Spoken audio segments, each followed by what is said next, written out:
Mr. Ehsan Khadir.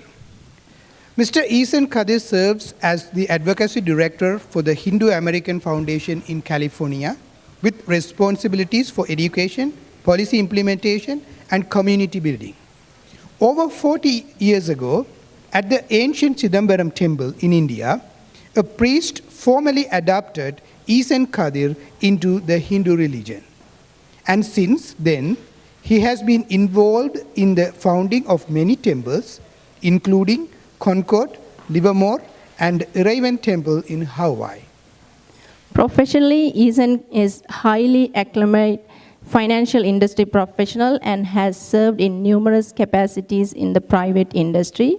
He also served as a finance commissioner for the city of Davis, where he currently lives. He has two lovely grown-up children, and here is with his charming wife, Sundari. Mr. and Mrs. Ehsan Khadir have been well-wisher to our Hindu Bhajani group over the years and have attended our bhajanais whenever they are able to make time. We would now like to invite Mr. Ehsan Khadir to come up and say a few words about his observations about the Hindu Bhajani group and his reflection about this evening. Please welcome. Thank you. Thank you, Vanakkam. Well, when Ranjan and Sugi called, and they said, Ehsan, could you come and just talk for 45 minutes on something? So I brought my 1,000-page peer-reviewed treatise on the 6 schools of Saivism that I thought I'd read to you. And what's that? Oh, not 45 minutes, 425 minutes. Oh! Well, I guess I won't need this then. Good thing I brought an abridged version. But seriously, Vanakkam, Anbe Sivamayam. We're so proud to be able to celebrate with you the 12th anniversary of the Hindu Bhajanai group. I would call it the Hindu Bhajanai family after all these years, wouldn't you? It's just a remarkable thing to behold. You know, to start a group like this, as they did in 2006, I understand there are 15 families, takes some boldness and some inspiration and courage. But to keep it going for 12 years, through thick and thin, I think that takes extraordinary commitment, and I would say even divine inspiration. So I'd like to just give them all a hand right now for their extraordinary work.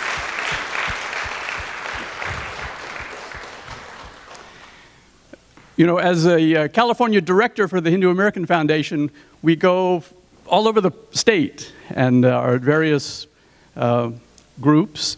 And I must say, this is the purest, most talented group I've seen in all of California.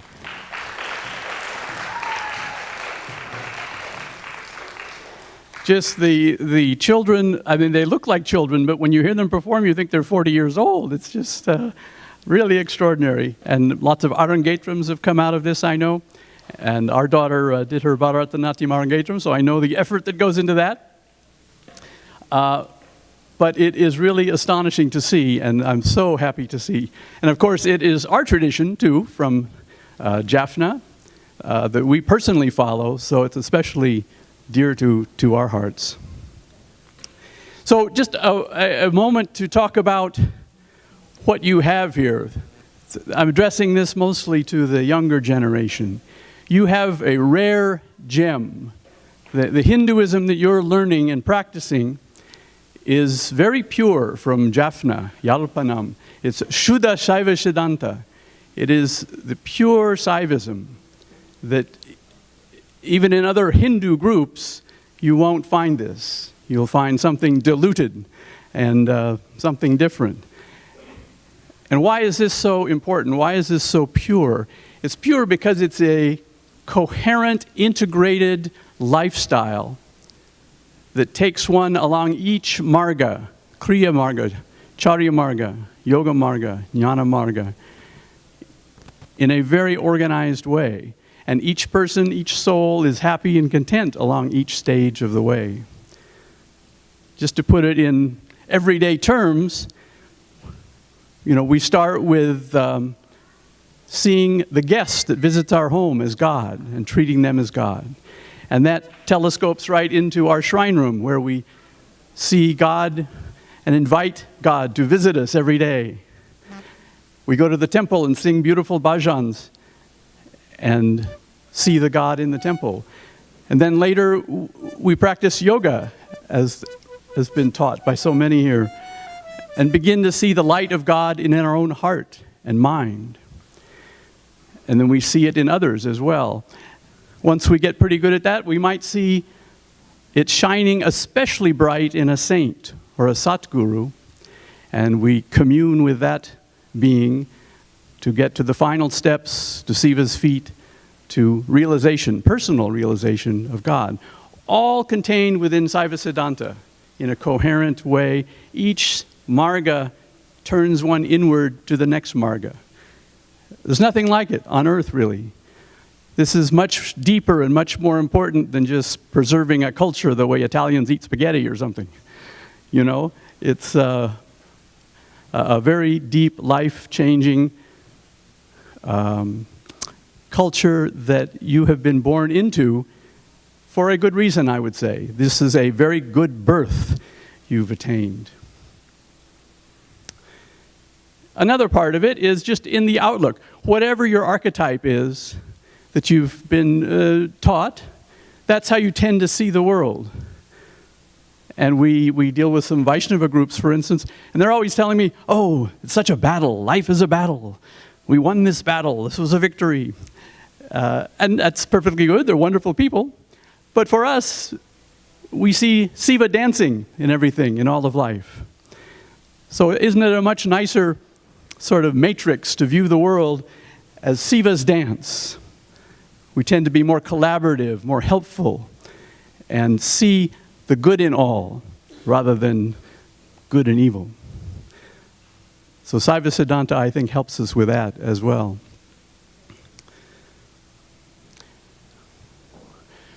One serious thing, more serious, is all the wonderful things you've learned will be challenged a bit when you go to college, talking to the younger generation.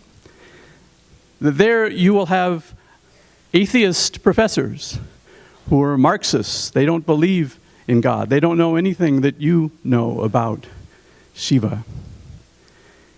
And they'll try to install doubt into your mind. And they'll call doubt a virtue. They'll call criticism a virtue. And they'll try to dissuade you from the beautiful path that you've learned all these years. So don't let that happen, is my advice. Set up a shrine in your dorm if you're in a dorm, or go to college from home, or whatever it takes to stay close to Siva's feet and get the knowledge and the degree out of the college that you went there for, but don't absorb the confusion that is prevalent on a lot of campuses these days. Very important message, I think. And I've seen beautiful souls fall into some of those traps, I guess we could call them. So a serious subject. Let's see, what else? I want to make sure I get in all the things I wanted to say. Let me look at my abridged notes. Yes. So we're now living in the West. We're settled in the West, where there are many ups and downs, but the main thing that we have is religious freedom. We have the freedom to practice our religion, and other Americans will respect us for practicing our religion. There's no one persecuting us, as there are in several countries in the world. It's a time where we can use this birth to really make spiritual strides